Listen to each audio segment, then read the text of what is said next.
want to get started? So it's 7 o'clock. I think we can get started. Let me bring the meeting to order. Welcome, everyone. Let's stand up and do a Pledge of Allegiance. There's a flag behind you. So I pledge allegiance to the flag of the United States of America and to the republic for which it stands, one nation, under God, indivisible, with liberty and justice for all. Thank you. Let me do a roll call. I'll just can visibly see Molly and Jeff and Amber. The mayor's here, Paloma, Pam, and there's some guy in the corner. Is that George? It is. All right, welcome. I missed you last week. All right, so we have a full house. The city administrator's here. I believe the city attorney is online. Can you confirm? I am. Good evening, Mayor and council members, and welcome back, George.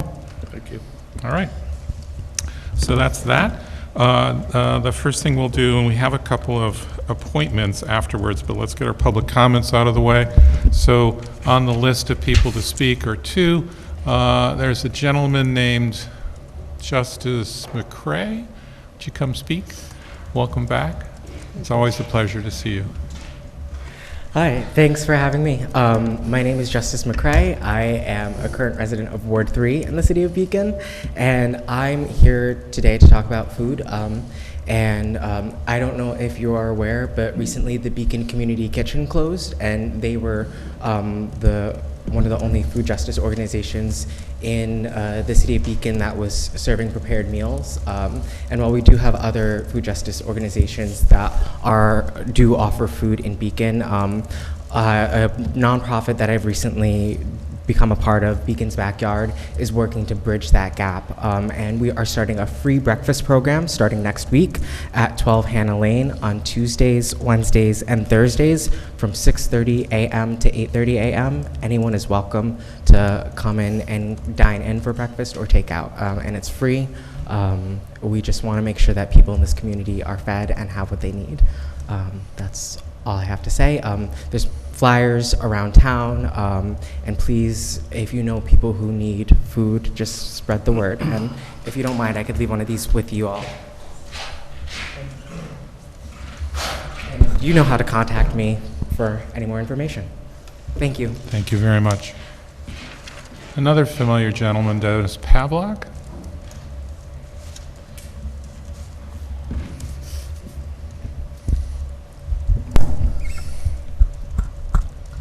Thank you, Mayor and Council. Dennis Pavlak. I live in Hyde Park now. I'm no longer your neighbor, but I hopefully remain as your partner. As I let you hear my comments tonight about Beacon Engine hopefully becoming a museum here in our city, because the visitors that flood our streets and flood our shops on the weekends have no clue who we are. And it would be an astounding building turnaround in Beacon to have this happen here, because a lot of our buildings, they're vanishing right before our eyes. And I'm for a museum, and if you need anybody to help you get it started, you have my contact information on that, and get a hold of me to help you out. I'd like to see another one of our, to see another department in our police department open up or be started, to have a new office in our police department to be started. And it's a cold case department I'd like to see open up in our police department. They have new DNA now. I know we have a lot of cold cases in our police department, and they're using genetic genealogy now to solve a lot of these cold cases. And the matter of fact, they're using it on right now as we speak, 28 years on the John Benet Ramsey case in Colorado that hasn't been solved yet. At one time, there was 887 suspects in that case. It's dwindling down now. They're eliminating, and through this genetic genealogy, So they're narrowing it down, but I like to see it happen here. If we can catch just one person from one of those cold cases, it's going to send a message. I'd like to see that happen, so if I can help in any way with that, let me know. And that's my comments. One more comment, brief. I'd like to ask this question that, what is the silver lining in the California wildfires? I'm going to tell you what it isn't if you don't know. Everybody's helping everybody. Thank you. Everybody's helping everybody. The divide, the division is over, and it starts with California. That's another comment phrase. Thank you. Have a good night. Thank you. Anyone else in the physical public want to make a general comment tonight? If you do, raise your hand, come on up. All right, so not seeing anyone. Anyone in the online public? Ben? If you're on Zoom and you'd like to make a public comment this evening, you will need to use the raise hand option at the bottom of your screen. If you're joining by phone, you will need to press *9. If you're watching on YouTube, you will need to join us on the Zoom link instead by visiting beaconny.gov and finding the link on our community calendar. As of now, Mayor, there are no hands raised on Zoom. Okay. Thank you. There'll be a second opportunity for public comments at the end of the meeting. And so let's go to reports from the council members, and we'll start with Molly and end with the new guy. Sure. Molly in Ward 1, a couple of things. We, as you all know, it's very cold outside, and the county actually has a code blue process that they put into effect. This is anytime the temperatures fall below freezing, hence the name. And so if you are a Dutchess County resident and you are in need of shelter immediate care related to the weather, you are welcome to contact the Dutchess County Department of Community and Family Services, DCFS, at 845-486-3300. That's just between the hours of 9 a.m. and 5 p.m. on weekdays about emergency housing, or all of our law enforcement officials also have information, or you can call 211 directly and they can help you as well, and press 7 to select the Dutchess. Also, if you have any questions about eviction, you press 7, you can find out about Dutchess eviction prevention, which I know we've referenced here in this meeting as well.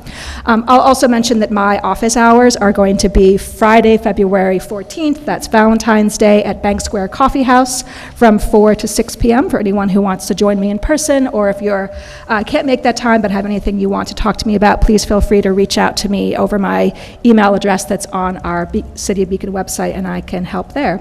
I also want to acknowledge the inauguration of President Trump yesterday, and I've had a couple of my residents reach out with concerns about some of the things that he's already put into action or talked about putting into action. And there's a lot right now, and I know people are feeling a lot of different things in a lot of different ways, and so I just encourage you to continue to, as already been spoken here by Dennis and by Justice, to reach out to your community and talk to people. And I know there are people too who are feeling seen for the first time in a while, and so I appreciate our community is feeling lots of different ways about this election, and I hope, as Dennis said, that we continue to find ways to pull together. And I'll pass it to Jeff. Thanks, Molly. It was in the news that the governor of New York had a State of the State address. There was a lot of interesting things in there, but the one that I would point out just for sharing with the council for our consideration was an interesting initiative which has some new components to it and some extensions of components. It's focused on promoting kids' mental and physical health. It's called the Unplug and Play Initiative, and I just want to point out that there is funding that's going to be brought online to support more community resources, community centers, and other infrastructure for supporting connections within communities, which I think we'll definitely be keeping an eye on for opportunities there, as well as competitive grant funding for the expansion of playgrounds, construction and expansion of playgrounds, which I know we've been discussing recently as an opportunity.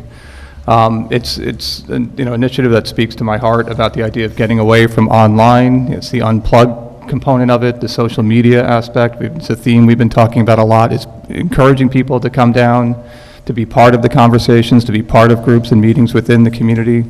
I'll say that we just passed Martin Luther King Day of Service recognitions, and it was beautiful, magnificent to see the amount of volunteering that I observed.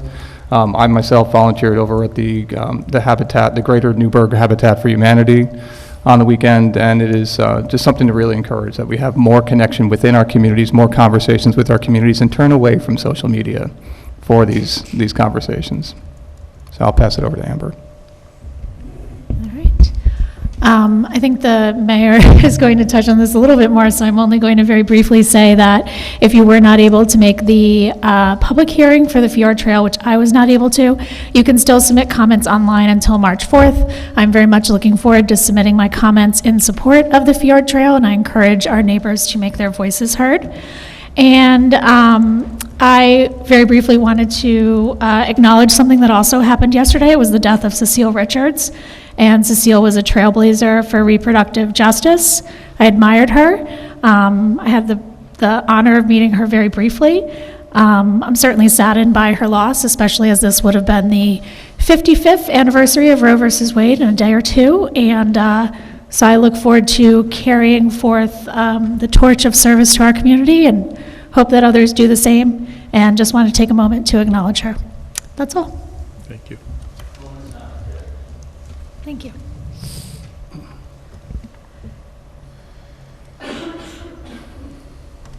Thank you, Amber. I was saddened to learn of her passing as well.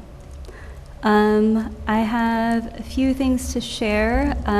Beacon Volunteer Ambulance Corps member Anthony Singh is teaching a free adult mental health first aid class through the Beacon Volunteer Ambulance Corps in 2 Sundays on February 2nd from 9 a.m. to 5 p.m. This program is in collaboration with Nuvance Health Community Education, and if you'd like to learn more about the program, it is the mentalhealthfirstaid.org program, if you want to visit their website. Registration is required in order to attend the class, and I suggest reaching out to Anthony at his email at atseng@beaconvac.org. It was a program that was offered last month that was really well received, and I'm glad that BVAC is providing the service to our community again. I also recommend a few resources, knowing that there have already been some rapid changes on national immigration policy, and that I anticipate that will continue. That if you have questions, to reach out to the ACLU or the NYCLU. They already have a lot of really helpful resources on their website if you have questions or concerns for yourself or a community member. I also would like to remind folks that we have a Dutchess County Human Rights Commission. We don't have one in the city anymore, but there is a county resource. If you or someone you know is experiencing what you believe to be a human rights violation, discrimination, or intimidation, their phone number is 845-486-2836, and their email address is dchumanrights@dutchessny.gov. Their executive director, Jody Miller, is somebody I've worked with to support various community members throughout Beacon over the years, and I highly recommend reaching out to her if you have any concerns. And lastly, my open office hours are in several weeks on Sunday, February 9th, from 4 to 6 p.m. at Trax on 2 East Main Street. And you're also welcome to reach out to me outside of those office hours via my email. Several people missed my last office hours and scheduled separate meetings, and I'm happy to do that as well. Good evening. I don't have much to report. I just wanted to, it's been 24 hours since the snowstorm, and even as I drove here, there are sidewalks that aren't clear, which with these temperatures is going to be very difficult to be cleared. If you see a sidewalk that's not clear, please report it to the city, and they can work with someone to get that snow removed. Especially it's difficult for children walking to school in the morning, and anyone walking on any sidewalk right now that isn't cleared is dangerous, and really, it's best to clear it within 24 hours. Thank you, Molly, for commenting on the warming centers through the county, and that is all I have today. Good evening. I'll be quick as well, as I've only been a councilman for a week now, so. But I am honored, I would like to say I'm honored and excited to return to this position, and I look forward to all the challenges and opportunities we face, specifically Fishkill Avenue rezoning, MTA development, and the ongoing discussions regarding affordability. So I look forward to those discussions, those ongoing and potentially significantly impactful projects and zoning. And I would like to say that anyone in Ward 4 who would like to get in touch with me, please do so via my email or phone number, which can be found on the City of Beacon website. And that's all. Thank you. Great, thank you all. I appreciate the commentary about resources at the county level. You know, they have their own health department, they have a family community services department, they have a human rights commission, and they're well-funded. And I do think it's, they offer some great resources. I've asked some of them to come talk to us, and we'll see about scheduling some of that. So that's the first. Second, I just want to thank the council for allowing me to attend a funeral last week. It was a mentor from my days as a consultant at the Boston Consulting Group. And, just reminds me that don't forget to spend time with people that matter in your life, because it's short. Then the stage 1 drought emergency is off the table. I just wanted to let everyone know that. For those that haven't heard that, Beacon is required to declare a drought emergency if our 3 reservoirs collectively go beneath a certain percentage of capacity. That doesn't count the fact that we also have 3 wells from which we derive much of our water, so we're never really in drought emergency in terms of the risk. But we do have to declare it when our dams go below a certain percentage fill in the reservoirs. We're back up above that, and so we can declare that stage 1 drought emergency lifted as of January 15th. The last thing I just want to talk about, and Amber referenced it, is I had the opportunity to offer comments at the hearing for the Fjord Trail that was held by the state of New York. And while my full comments I won't read, I will read to you a few key paragraphs and sentences. So in that, and I had the opportunity to go first, so I hope I set the tone. It was a pretty good set of hearings. I heard the first half, but not the latter half of them. But allow me to offer my enthusiastic, unqualified support, and I'll put on my prop now, for the proposed Hudson Highlands Fjord Trail, which will take a heavily used trailhead desperately in need of improvement and transform it and a 7.5-mile stretch on the Hudson River into a beautiful and unique linear park, linking Beacon and Cold Spring, and eventually, hopefully, connecting to the future Beacon Hopewell Rail Trail and the 750-mile Empire State Trail. Again, I won't go through the entire testimony, but I do want to point out a couple of things. The City of Beacon is already partnering with the Hudson Highlands Fjord Trail, Inc., and is looking for additional ways to work together. We are negotiating with them to build its maintenance facility for the Fjord Trail adjacent to the trail at the city's wastewater treatment plant. The city was excited when the Fjord Trail moved forward its proposed timetable for construction in Beacon, and we encouraged them to build sooner. To build their trailhead restrooms, which would be adjacent to our train station, the connection to the future Beacon Hopewell Rail Trail, and the pedestrian bridge over Fishkill Creek.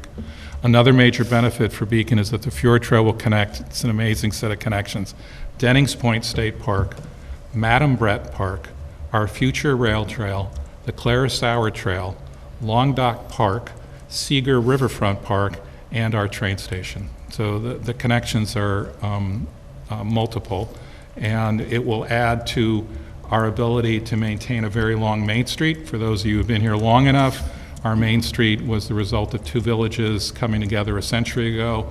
Its length was part of the reason it fell into a deep decline in the 70s, and we need the tourism to make it work, and I think this will be an important part of it. And then finally, I'll just add that a critical benefit for the city, as well as the Fuhrer Trail, is that it will serve as a catalyst for the building of a rail trail on the abandoned Beacon Hopewell rail spur. That's running from our Beacon train station and along our main street. This future rail trail will connect the heart of Beacon to Dutchess County Trails, to the walkway over the Hudson, down to Cold Spring, and then to New York's Empire State Trail that runs all the way to Buffalo and Canada. So I just wanted to add that. My full comments are available on the website, but I just wanted to add that part.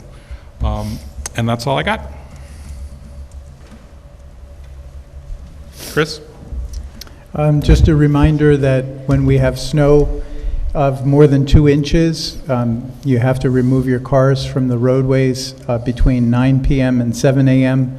Unfortunately, over the weekend, we issued quite a number of tickets because there were a number of streets we couldn't even get plows down. If that happens again, some of those cars may be towed. I don't believe we towed any, but we did issue quite a number of tickets. So if we have more than 2 inches, please take your cars, put them in the public parking lots. Once the roads are cleared, then you can come back out on the street. And thank you for cooperating. A lot of people know this already, and I think it's just a small number we have to keep reminding each year. Chris, can you confirm, is that 9 p.m. after it has stopped snowing, or if it's still snowing at 9 p.m.? The code says after any fall or accumulation of snow of 2 or more inches between the hours of 9 and 7. So I would say if you have had 2 inches before or during that time frame, that's, yes. That's when it counts. Thank you. So if it starts at 7 a.m., you have a little bit more time. But under no condition are you supposed to block a road from being plowed. And in some cases, like Cliff Street, we had people on both sides. There's no way we could have gotten a plow down that without moving cars. Thanks. Okay. All right, so let's start up. We have 2 appointments. I'm going to go through both appointments and then we'll swear them in. So the first one is appointing Derek Sherman to the position of police officer. Can I get a motion and second? Motion. Second. Does the chief want to say anything about him before we vote? So that was Amber and Molly. Motion and second. Thank you, Chief.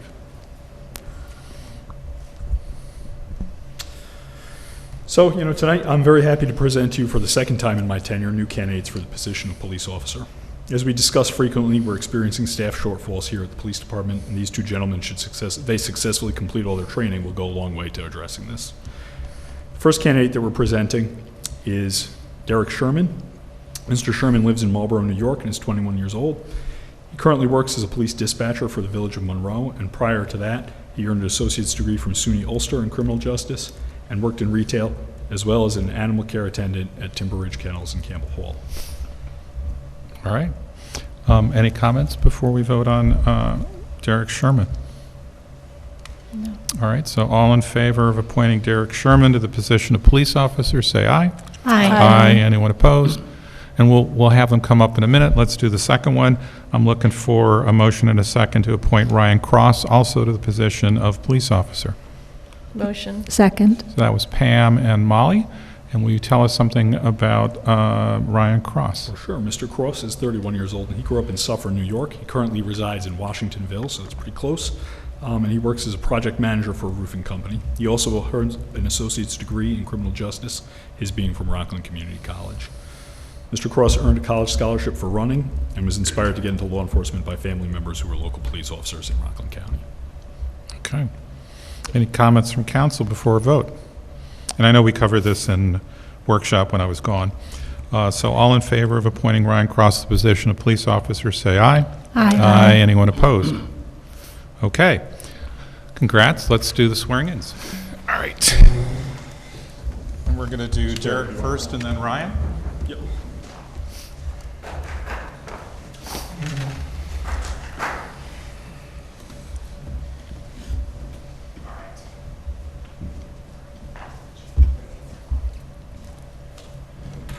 All right.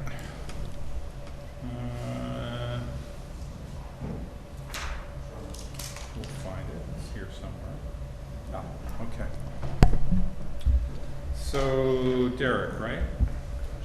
All right, so you can raise me a hand.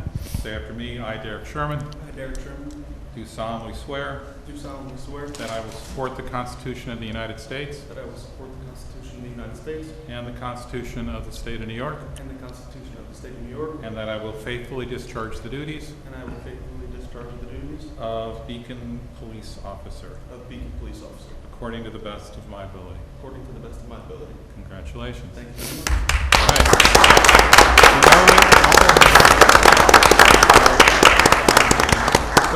You have to sign there. All right. And then I can fill out the rest of the book. All right, thank you very much. And then the city administrator's in charge of photos. Got him. And then if your family wants to do something as well, just tell us what you want. All right? You got this one already? Yeah, you want to have family come up for a What do you minute? want? Yeah.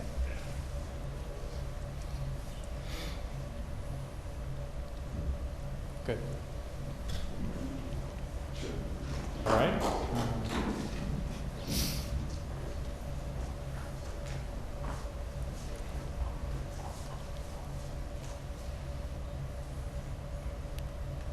Perfect. Thank you. All right. Congrats.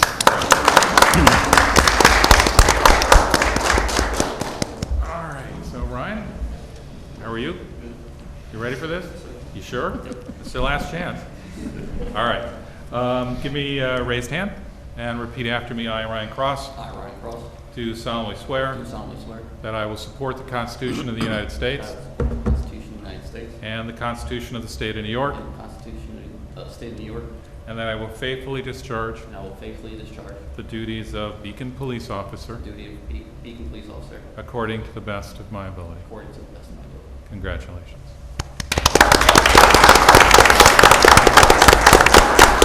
You get to sign here.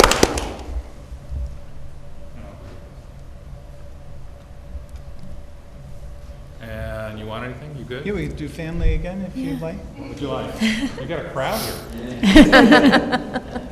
Don't be shy. Come on up. The whole room. Yeah. You have a lot of supporters, right? All right, ready? 3, 2, 1. Good. Thank you. All right.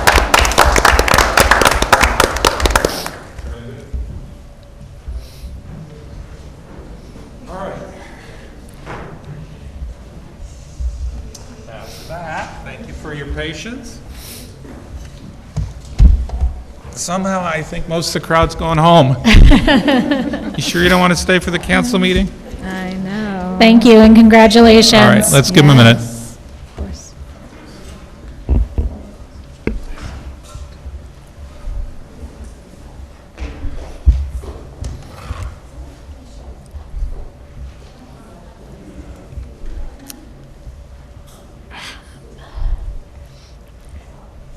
Mayor, I'm not sure when I can do this. Can I make a motion to cover Resolution 15 through 19 as a consent agenda, or do you have to introduce it first? So Nick will give us advice. This is items 15 through 19. These Yes. are resolution numbers 15 through 19, items 3 through 7 on the agenda. Yep. So resolutions 15 through 19 can be introduced as one consent agenda resolution at this time. All right, so I will look for a motion to do an approval by consent agenda, items 3 through 7, which are resolutions 15 through 19 concerning appointments to the Conservation Advisory Commission. Motion. Second. All right, so that was Amber and Molly, and just to be clear, these are the appointments of Sergei Krasikov to the CAC, of Philip Stamatis to the CAC, of Justine Binkowski, James Burton, all to the Conservation Advisory missed Commission. Eleanor. Oh, and I missed Eleanor Peck. Sorry, thank you. All right, so those are the items. First, we vote on the consent agenda, and then on the combined motion. Is that right? First on the consent agenda, yeah. Okay. I think that's what he said. I know, it sounds just like you're having a hard time underwater. hearing you right now, Sorry. Nick. All right, so I'll do this. I'll do it twice. That way, either way, it's got to be right. So all those in favor of doing a consent agenda for items 3 through 7, say aye. Aye. All right. So then I need a motion, a second, to approve those 5 people collectively. Motion to approve? So I'll that second. was, that was Paloma and Amber. And this is again on the reappointment of 5 members to the Conservation Advisory Committee: Sergei Krasikoff, Eleanor Peck, Philip Stamatius, Justine Bienkowski, and James Burton. All in favor, say aye. Aye. Anyone opposed? Okay. Next item is to set a public hearing. This is a proposed local law concerning property tax exemptions for senior citizens. Can I get a motion and second? Motion? Second. So that was Paloma and Molly. What date are we setting this for? Let me just confirm that. It looks like February 3rd. Okay. And this one is updating the dollar amounts for senior exemptions in the assessment, right? And again, you covered that. Nick, do I got that right? That is correct, Mayor. Okay. Each taxing jurisdiction in New York State is permitted to grant exemptions to senior citizens age 65 or older to allow them to receive a certain percentage exemption for the real property assessment on a sliding scale from 0 to 50%. This local law would make the city's tax exemption monetary amount consistent with the county and increase it from the current range of $20,500 to a maximum income of $26,200 up to $50,000. So it's providing this to more people who would be eligible. Okay. So I could hear that. Thanks, Pete. Is it on his end or is it on our end? It might be on his end, because I made it loud. Ben, can you say something just to see if you're coming through, please? Yes, he's coming through fine on my end. You're low, too. Yeah, they're both So I low. think it's on this end, Pete. But I did hear the city attorney. He basically said we are raising, so there's a maximum income for a senior to get that exemption from their partial exemption of their assessment and their tax. And we're raising it up to the county number that's currently used. Can we have Nick say something to test? Oh, Yep, that is correct. Well, that sounds worse. It's very We- loud. we Now we hear you Just say well. test so we can get you at the right volume, please. Test, Keep Test. going, Nick. test, test, test, I think it's Test. fine. that's fine. Okay, good. Good enough. Thank you. All right? So, very good. The mayor described it correctly. okay. Ooh, that's too loud, Pete. So this is simply setting a public hearing for this proposed local law, and it's for the first meeting in February, which would be 2 weeks from yesterday. All in favor of setting that public hearing for this local law, say aye. Aye. And anyone opposed? Okay. So the second one is actually its companion. It is also setting a public hearing for the same date.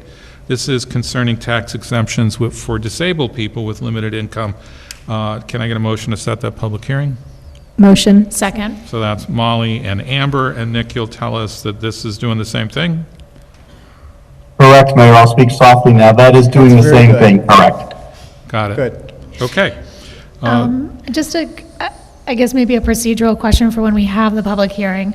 So I think we talked last week because it looks like these are part of the same code for us, that we could combine them when we have the public hearing. Is that still our plan? So our advice is they need to be noticed as 2 separate hearings, but you could open them and hear them together. Okay. Great. Let's do that. And the third item, the item after that is also setting a public hearing, and this is for the 2025 Community Development Block Grant Program. Can I get a motion and a second to set the hearing? Motion? Second. So that was Paloma and Molly, and Chris, will you give us any details we need for that? The city is part of the county's CDBG consortium, and each year they have an application round. They announced this in mid-December, and we have kind of a tight turnaround to do our application, our letter of intent, and part of the process is that we have to hold a public hearing. So we'll be taking feedback from residents about possible projects. The timeline really isn't realistic for taking action on anything that's brought this year, but that could be for next year. And these tight turnarounds, we're struggling just to get the estimated costs for the sidewalk that we're proposing to do on Walcott Avenue. And then these proposals need to be in a certain area of the city, and that Right. map was available on the Dutchess County website, right? That's right. There's a catchment area of where there's a density of low and moderate income residents. It's generally around the area where we've done work before on South Avenue. It does extend out Fishkill Avenue, and we can put that map on our website. We can actually upload that for the okay. hearing. That would be really helpful, I think. Thanks, Chris. Okay. Any other discussion on this item? All right, so all those in favor of setting the public hearing for the CDBG grant program, say aye. Aye. Aye. Anyone opposed? Did we vote on Resolution 21? Yes. Yes. did, okay. Yeah. Okay. So the next one is I'm looking for a motion and a second to approve the minutes of January 6th. Motion. Second. That was chuckling Molly and Pam. Any comments, additions, et cetera? I have no comments or additions or et cetera. Okay. So all those in favor of approving the minutes of January 2nd, say aye. Aye. January Anyone- 6th. January 6th, sorry. Anyone opposed? Okay. This is our second opportunity for public comment. If you haven't made a comment in the first opportunity, this would be your opportunity to do so now. Ben, got anyone online? We do have one hand raised online, and that is Teresa. Teresa, you have permission to speak whenever you're ready. Okay. Hi, Ben, thanks. Good evening. Wish I could have been there in person, but I'm still in another meeting on the other side of town. I would like to say kudos to everybody that got new appointments and reappointments approved in tonight's meeting. It's a big commitment and responsibility to represent this fine city. I would also like to say that I really appreciated the direction that last week's workshop meeting went, and hopefully it was captured by all, as I don't believe most of it was captured on the video. I'm grateful to see that council members were willing to speak up and speak out loud for asking for real change, especially on the Fishkill Avenue Route 52 closure. I still believe it's time for a change. This city must update its current charter and comprehensive. It will be too late to change anything once new large construction projects are put into position and built out. Anyone following the West End Loft project in Newburgh knows that this could be duplicated on our majestic waterfront, and this should never be. For the record, I also attended and spoke out during the Fjords Trails New York State Draft Generic Environmental Impact Public Hearing, reviewing only 60% of the plan submitted to date. Not everyone in the city and the surrounding communities are in favor of the current iteration of their plans. Even the Riverkeeper has taken a stand stating many potential public safety and environmental concerns. Let's not be fooled by the mega monies being thrown at this project by the Fjords Trail and some private entities. Stay warm. Thank you. Okay. Thank you so much. Ben, we're good? No further speakers on Zoom. So our next meeting will be a workshop. It will be next Monday in 6 days on January 27th at 7 p.m. right here. And then I will entertain a motion to adjourn. Motion? Second. Amber and Paloma, all in favor say aye. Aye. Anyone opposed? All right, thank you all. George, welcome back. Thank you. Okay. Thank you, Nick.